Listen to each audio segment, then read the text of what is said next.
Hey quilters, we're here today in Paducah at the Yeiser Arts Center, and I'm so excited to be here with Lexie Millikan. Thank you so much for taking time out of your day to spend some time with us. So tell us who you are, like your role here at the center.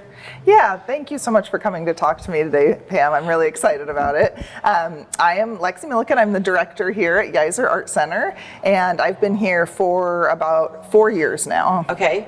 And then tell us about how this center was created and its purpose and kind of its plans going forward. Yes, Yeiser Arts Center is actually Paducah's oldest nonprofit arts organization. Wow. So we were formed in 1957 by a woman named Mary Yeiser, and she was a lover of the arts. She was an artist and an educator, and she had the privilege to travel abroad and study art in Europe. So when she came back here, she wanted to make sure that people could see art up close and personal, and she wanted to make a place where more education could happen around the arts, because there were already a lot of people here making art. Sure.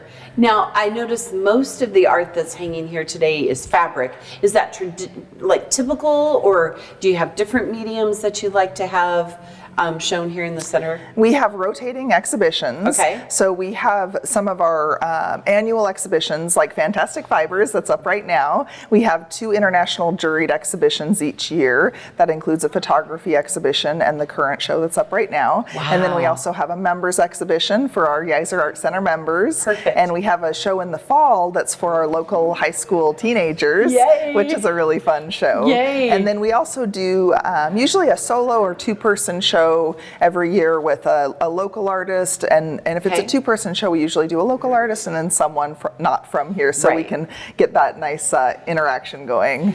Okay, so Lexie, this is actually one of my favorite pieces that's hanging in your gallery. Do you want to talk about the artist and kind of the process the artist used to make this? Yeah, I'm with you. I love this quilt as well.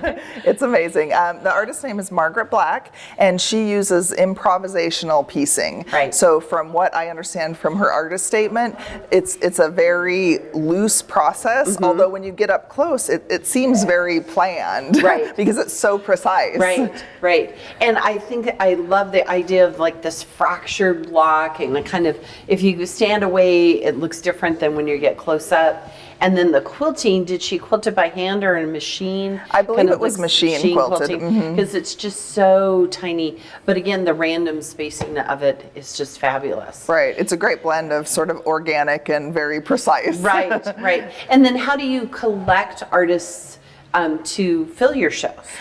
For this exhibition specifically, this is a juried exhibition. Okay. So we use the online platform callforentry.org. Okay. We put the call out. Fantastic Fibers is a pretty well-known show. It's actually been going on for 35 years. Wow. Yeah, so this year, Yeiser Arts Center is celebrating its 65th anniversary. Fantastic Fibers is celebrating its 35th anniversary. Perfect. So artists can apply. It's open to anyone over the age of 18. Okay. It's an international call, so anyone in the world can apply. And we actually this year we had people from 8 different countries submit work. We ended up with 5 countries represented, along with about 17 U.S. states. Wow. I think we had submissions from about 35 U.S. states. That's and wonderful. then each year we have a different juror. So that can change, the look of the show really changes depending on what the juror is looking for. Right. Because it's a broad variety of different fiber mediums. Right. Some is very traditional, really traditional techniques. Others, it really pushes the boundaries of what people consider fiber art to be. Now, you have a great youth program. Talk to us about that. We do a lot of summer camp classes and also drop-in activities for families. So we really like to get the parents or grandparents or aunts and uncles involved. So especially during the summer, we offer a lot of activities that are good for any age. Right. That anyone can drop in. A lot of times they're free, or they're just a donation-based class. So it's really accessible for anybody to be able to do. Perfect. Now, after this exhibit leaves, what's the next exhibit you're going to have? So the next exhibit is actually one of those 2-person exhibitions I was telling you about. We have a painter and a photographer. So yeah, it'll be a nice combination of those 2 mediums. Great. Now, if our viewers want to learn more about you, what's your website and a list of your activities, if you're coming through the Paducah area this summer, How can they find you? Our website is theyeiser.org. That's Okay.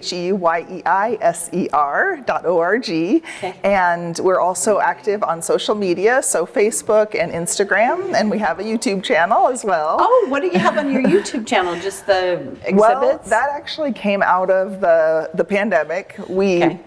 really didn't have a good way to interact with our members and our viewers, and so we started a YouTube channel that had just a lot of kind of updates about what was happening in the gallery. Right. Because this was actually the show that we were installing when the pandemic really hit back in 2020. So we had this gorgeous show up, and no one could come see it. We had to be closed to the public. Right. So we did a lot of gallery tours and artist talks and stuff like that online. Wonderful, wonderful. Yeah. Well, it's a beautiful gallery and it's a great space to be with. And thank you so much for meeting with us today. Thank you.